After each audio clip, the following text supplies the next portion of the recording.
આજે આપણે પ્રજીવ પ્રાણીઓમાં જોવા મળતા પ્રચલન વિશેનો અભ્યાસ કરીશું. એ પહેલાં આપણે થોડું રિવિઝન કરી લઈએ કે આગળના લેક્ચરમાં પ્રજીવો એટલે કે પ્રાણી સૃષ્ટિના સૌ પ્રથમમાંના જે સજીવો કે માત્ર ને માત્ર એક કોષીય અને માઇક્રોસ્કોપિક એવા પ્રાણીઓ છે કે જે સૌ પ્રથમમાંના સજીવો પણ ગણવામાં આવે છે. તો કે આ પ્રાણીઓ આપણે એવું જાણ્યું કે એક જ કોષના બનેલા હોવાથી અને તેમની બધી જ દેહધાર્મિક ક્રિયાઓ પણ એક કોષીય વડે જ કરતા જોવા મળે છે. તો આ પ્રાણીઓ જે છે તેનાના આપણે સામાન્ય લક્ષણો એટલે કે ક્યાં વસવાટ કરે છે, તેમની શરીર રચના કેવી છે, તેનામાં જે અલગ અલગ તંત્ર કે કાર્ય કઈ રીતે થતા જોવા મળે છે એનો અભ્યાસ કર્યો તથા આ જ પ્રાણીઓના પ્રચલન અંગોના આધારે તેમને 4 વર્ગમાં વહેંચવામાં આવ્યા છે. 4 વર્ગ જેવા કે રાઇઝોપોડા, ફ્લેજેલેટા, સિલિયાટા, ધેન સ્પોરોઝોઆ. આ ચારેય ક્લાસના પ્રાણીઓ કે જે તેમના આવા પ્રચલન અંગોના આધારે તેમને એમનું વર્ગીકરણ કરવામાં આવ્યું હતું, તેમનો અભ્યાસ કર્યો. તો આજે આપણે એનાથી એક સ્ટેપ આગળ કે આ પ્રાણીઓ પ્રચલન દર્શાવે છે તો તેઓ પ્રચલન જે છે એ કયા પ્રકારે થતું જોવા મળે છે. તો કે પ્રજીવોમાં પ્રચલન એટલે કે તેનું એક જગ્યાએથી બીજી જગ્યાએ થતું હલનચલન કે જેને આપણે તેની અલગ અલગ રીતો દ્વારા જાણી શકીએ છીએ. તો કે પ્રજીવોમાં જે છે પ્રચલન અંગ તરીકે ખોટા પગ કે જેને આપણે સ્યુડોપોડિયા કહીએ છીએ તથા કશા એટલે કે ફ્લેજેલા, પક્ષમો તથા પેલિક્યુલર સંકોચન જેવી રચના જોવા મળે છે. ખોટા પગ એટલે કે રાઇઝોપોડિયા જેને કહીએ છીએ અથવા તો સ્યુડોપોડિયા કે અમીબા જેવા પ્રાણીમાં તેની શરીર સપાટી પરથી ખોટા પગ જેવી રચના ઉદ્ભવે છે તથા કશા કે યુગ્લિના જેવા પ્રાણીઓમાં 1 અથવા 2 અથવા તો વધારે કશાની હાજરી જોવા મળે છે તથા પક્ષમો જે વાળ જેવી સૂક્ષ્મ રચના કે પ્રાણીના સમગ્ર શરીર સપાટી પર આવેલા જોવા મળે છે. તો સામાન્ય રીતે પ્રજીવોમાં 4 પદ્ધતિ પ્રચલનની જોઈ શકાય છે. આ પદ્ધતિમાં જોઈએ તો પહેલી તો કે amoeboid movement, flagellar movement, ciliary movement, then metabolic movement. સૌ પ્રથમ એવી અમીબોઇડ મુવમેન્ટ કે જેને અમીબીય પ્રચલન તરીકે પણ ઓળખવામાં આવે છે. આ પ્રકારનું પ્રચલન જે છે અમીબા જેવા પ્રાણીઓ કે જેમનું વર્ગ મૂલપાદી અથવા જેને આપણે ખોટા પગધારી અથવા તો સાર્કોડીના વર્ગના બધા જ પ્રાણીઓ તથા અમુક કશાધારી પ્રાણીઓ અને સ્પોરોઝોઆ અથવા તો જેને બીજાણુજનક પણ કહીએ છીએ તેવા પ્રાણીઓમાં જોવા મળે છે.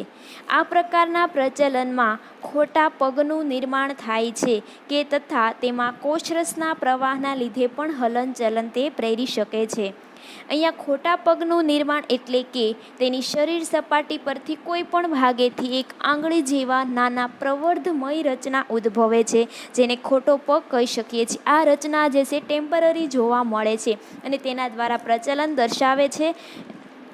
આ પ્રકારનું જે છે મુવમેન્ટ માત્ર ને માત્ર તેની સપાટી એટલે કે સરફેસ પર જ શક્ય છે.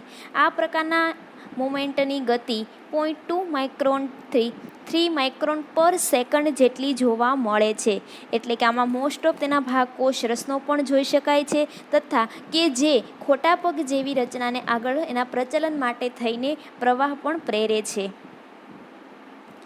નેક્સ્ટ જે બીજા પ્રકારનું પ્રચલન કે જેને આપણે કશામય પ્રચલન તરીકે પણ ઓળખીએ છીએ. આ પ્રકારના પ્રચલન માટે કશાની હાજરી અનિવાર્ય છે. કશા એટલે કે પ્રાણીના શરીર સપાટી પરથી ઉદ્ભવતી ચાબુક જેવી રચના કે જે ઘણા પ્રાણીઓમાં 1 અથવા 2 અથવા તો વધારે પણ કશાની હાજરી જોવા મળે છે. ઘણા પ્રાણીઓમાં એક જ કશાની હાજરી જોવા મળે છે. આ પ્રકારની જે મુવમેન્ટ છે એ બધા જ કશાધારી પ્રાણીઓમાં જોવા મળે છે તથા આ પ્રકારની કશા જે છે એને પ્રચલન માટે થઈને લિક્વિડ માધ્યમની પણ જરૂર પડે છે કે આ કશાનું જે હલનચલન થાય છે તે 3 પ્રકારે થતું જોવા મળે છે. જેમ કે paddle stroke, undulating motion, then simple conical gyration. એટલે કે કશા જે છે તેનામાં એક ચોક્કસ જાતનો સ્ટ્રોક ઉત્પન્ન થાય છે અને તેના દ્વારા તેઓ કાં તો તરંગમય રચના દ્વારા અથવા તો વર્તુળાકારે પણ તે પ્રચલન એટલે કે હલનચલન કરી શકે છે. આ જે પ્રાણીઓમાં જે છે એ તેની કશામાં ચોક્કસ પ્રકારનું જે છે એ સ્ટ્રોક ઉત્પન્ન થવાના કારણે તેની મૂવમેન્ટ થાય છે અને તેના દ્વારા જે છે પ્રાણી આગળ હલનચલન પ્રેરી શકે છે. આ પ્રાણીઓનું આ પ્રકારના પ્રચલનની ગતિ 15 માઇક્રોનથી 300 માઇક્રોન જેટલી આપણે જોઈ શકીએ છીએ.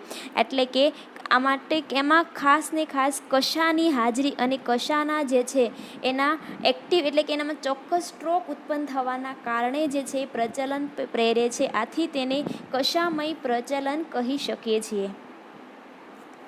ત્રીજો પ્રકાર જે કે પક્ષમીય હલનચલન કે જેને આપણે સિલિયરી મૂવમેન્ટ પણ કહી શકીએ છીએ.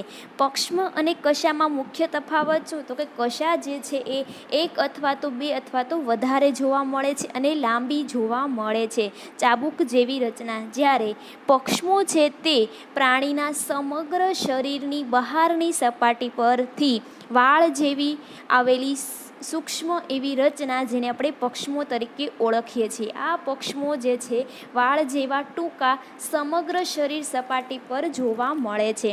તો કે આવા પક્ષમો દ્વારા થતા પ્રચલનને પક્ષમીય પ્રચલન કહેવામાં આવે છે. અહીં પક્ષમોના પ્રચલન માટે પણ પ્રવાહી માધ્યમની ખૂબ જ જરૂર પડે છે. આમાં મોટા પક્ષમો ધરાવતા પ્રાણીઓ જે છે એ ખૂબ સારા એવા સ્વિમર પણ હોય છે તથા તેની શરીર સપાટી પરના આ બધા જ જે પક્ષમો છે એ કાર્ય કરે છે તથા તેના પ્રહારો એક જ દિશામાં પણ એનું વહન પ્રેરે છે. એટલે કે બધા જ પક્ષમો એકસાથે કાર્ય કરવાથી તેનું જે ચોક્કસ દિશા જે છે એક જ બાજુની સર્જાય છે અને તેના દ્વારા પ્રાણી ચોક્કસ દિશામાં પ્રચલન કરી શકે છે. અહીં આ પ્રાણી જે છે તેનામાં આગળ અને પાછળ બંને બાજુ એના કંપનથી એટલે કે પેડલ સ્ટ્રોક જેવી અસર ઉદ્ભવે છે. આમાં જ્યારે પાછળની બાજુના કંપનથી તે વધારે ક્રિયાશીલ પ્રચલન દર્શાવી શકે છે, જ્યારે ફોરવર્ડ કંપનથી એટલું બધું પ્રચલન શક્ય નથી. એટલે કે ધારો કે જેને એક દિશામાં જવાનું છે તેની વિરુદ્ધની સાઈડમાં એટલે કે તેની સામેની સાઈડમાં તેના પક્ષમો જે છે એ એના કંપન પ્રેરે છે. એટલે કે એને આપણે પ્રાણીને ધક્કો લાગે છે એના કારણે પ્રાણી જે છે આગળ વહન પામે છે.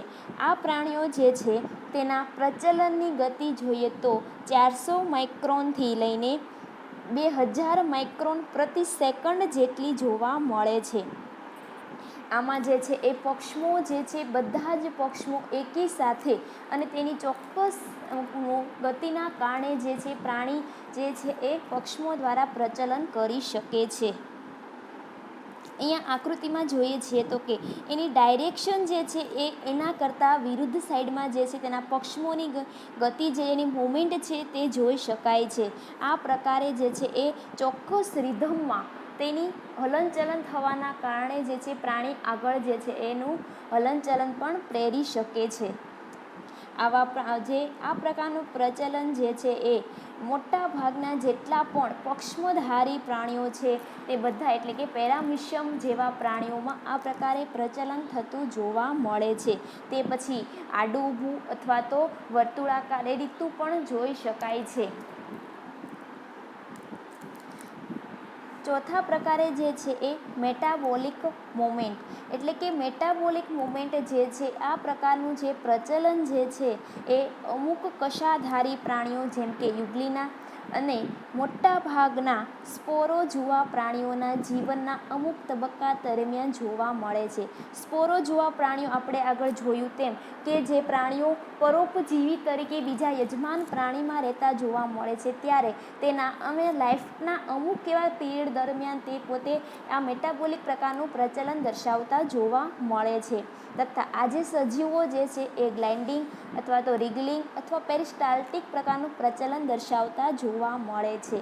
આજે મેટાબોલિક પ્રચલન માટે થઈને તેની જે પેલિક્યુલર દિવાલ જે છે એના હલનચલન માટે થઈને જવાબદાર જોવા મળે છે. તો આ પ્રકારના જે 4 પ્રકારે પ્રાણીઓ છે એ ચોક્કસ પ્રજીવ સમુદાયના પ્રાણીઓ પ્રચલન દર્શાવતા જોવા